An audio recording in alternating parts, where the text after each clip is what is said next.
Hello, Tom here from History Delights. We are here at the birthplace of Mamie Dowd Eisenhower in Boone, Iowa.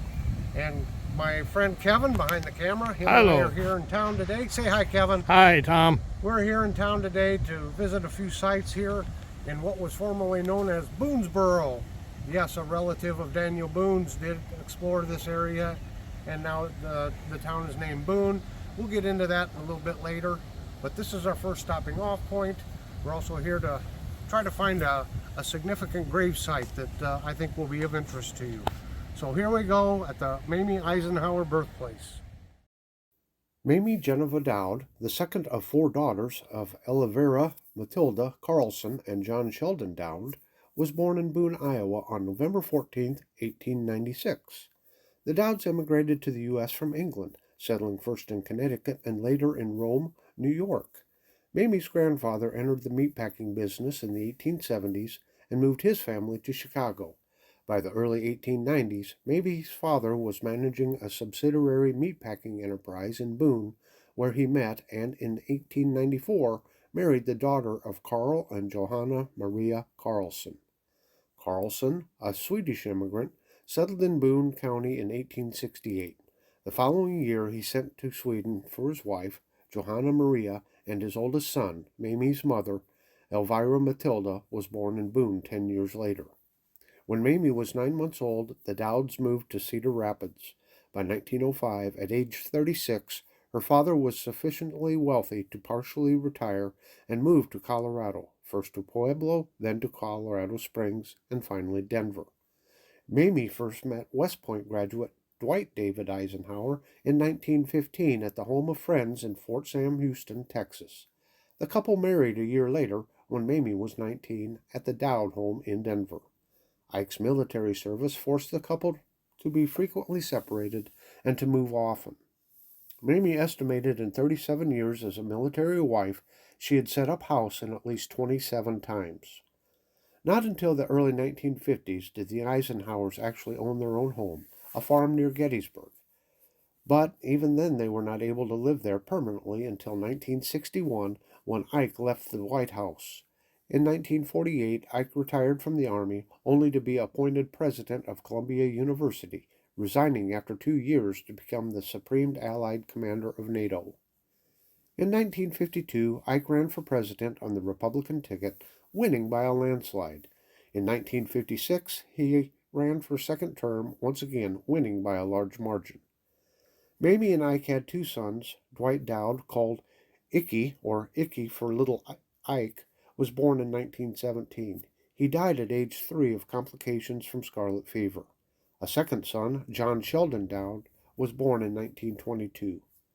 As First Lady, Mamie was popular and known for her charm, outgoing manner, generous hospitality, and love of pretty clothes, jewelry, and all things pink.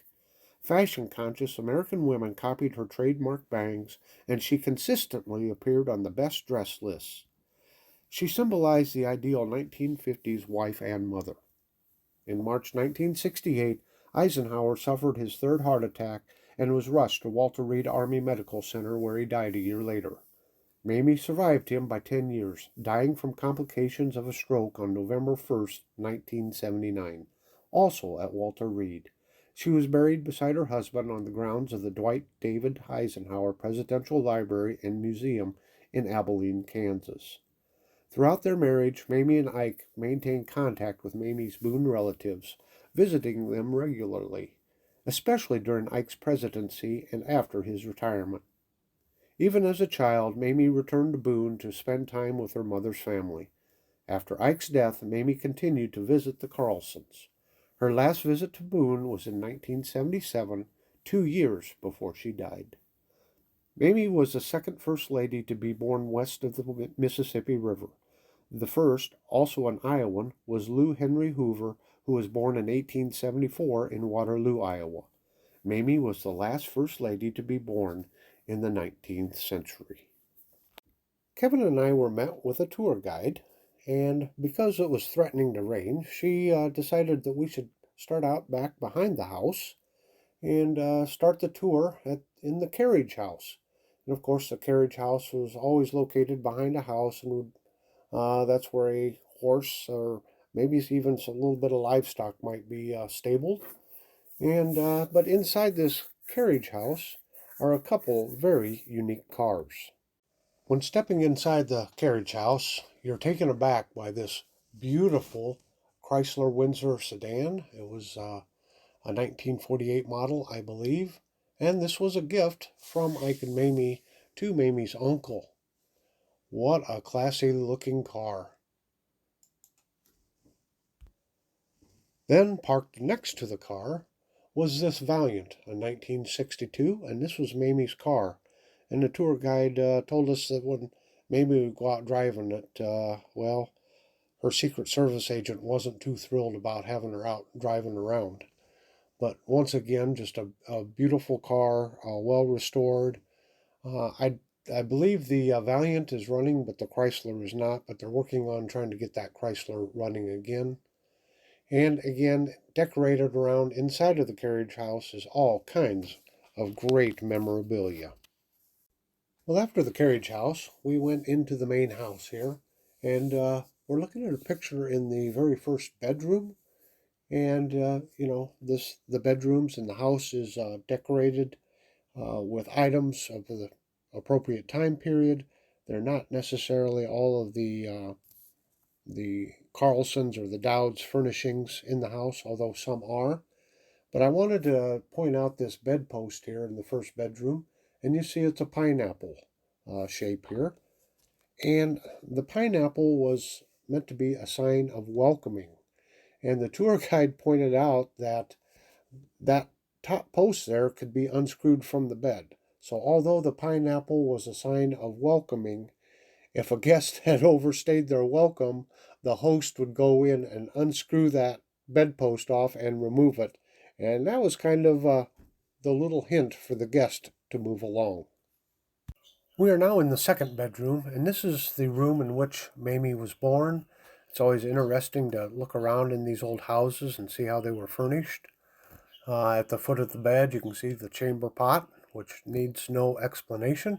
You can also see a small pair of shoes there, and it's amazing to see how small her feet were. Laying there on the bed is a what looks to be like a racket, and that was a pillow fluffer. So, and actually, it could be used on the mattress also. If it was a feather mattress, they could beat on it and try to smooth everything out. And of course, you got the old rocking chair. Up on the bureau there, you have your wash basin. And there in the back is, I believe it was one of Mamie's dresses. And we'll take a close-up look at that. And let's see, what else do we see here? We see back behind the dress what looks to be a painting of how the room used to look. As we step into the dining room, we can see that it was very formal. It's very stunning to look at. We've got that formal table setting there, and as we look closer at that, we can see at the front of one of the dishes, we can see a small glass bowl with a spoon in it, and that was kept for the rock salt because the salt came in rock, and they could use their little spoon there and crush up some salt and season their food, and then they could pass that little dish around for the others. Also on the table, you will see a pickle jar, and we'll get back to that in just a moment. And on the other corner there, in those fancy glass containers, that's where they would keep condiments such as vinegar. Over in the corner of the dining room, you see this very ornate stove. It's just gorgeous. And it has a special feature. This was a high dollar stove because on the back side, it had a little place for you to set your coffee pot so you could always keep your coffee warm. And oh yes, back to the pickle jar. Well, that pickle jar was left on the table, so any time during the day or night, if you needed a delicious snack, you always had a pickle available. Throughout history, the family Bible has always been used to keep track of the family for genealogical purposes. And as we enter the living room here, we have a reproduction family Bible of the Carson family. And as it says here on this note, the original Bible was moved to keep it safe. We can now take a look at how the rest of the living room was furnished here. Take a look at some of this furniture. As you're looking around and you're standing beside it, you can't help but notice, how small it was. People were much smaller back in them days, and the chairs sat much lower to the ground.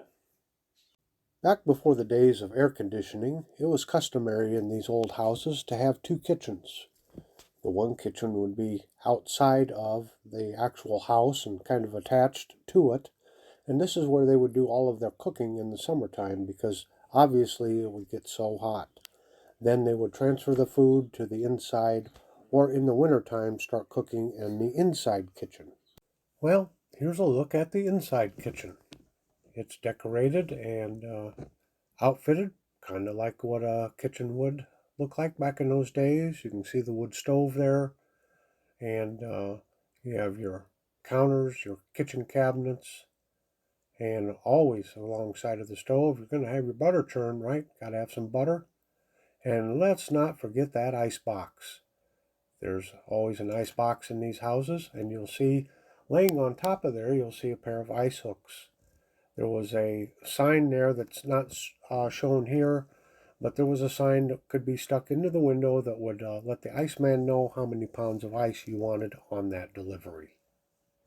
The basement is the last stop on this tour, and this is the room where there's a lot of memorabilia of both Ike and of Mamie, and it's fascinating just to walk through history such as this. Kevin and I thoroughly enjoyed the tour of this home, and I hope that by showing this that you got just a little sense and a little bit of the flavor of Mamie Eisenhower's home Birthplace. And I would like to thank our guide, and I'd also like to thank the Mamie Birthplace Boone.org. Tours are available here. The tours cost $5. And if you ever find yourself in more or less central Iowa, stop by the Mamie Eisenhower Birthplace. Until next time, everyone, have a very delightful day.